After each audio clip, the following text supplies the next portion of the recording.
Yun guys, sa mga nagtatanong sa atin, no? So eto ulit, ipe-flex natin, Cruisim 150 GT.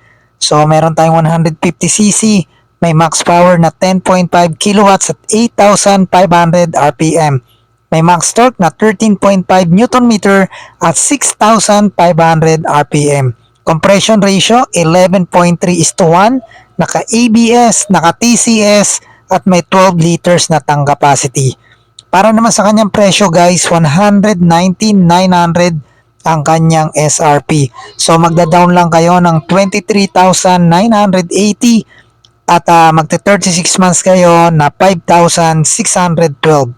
Yan guys, so kung gusto nyo ng ganyang unit, mag-message lang kayo direct sa ating Facebook page para ma-assist ko kayo kung kailangan nyo ng ganyang unit.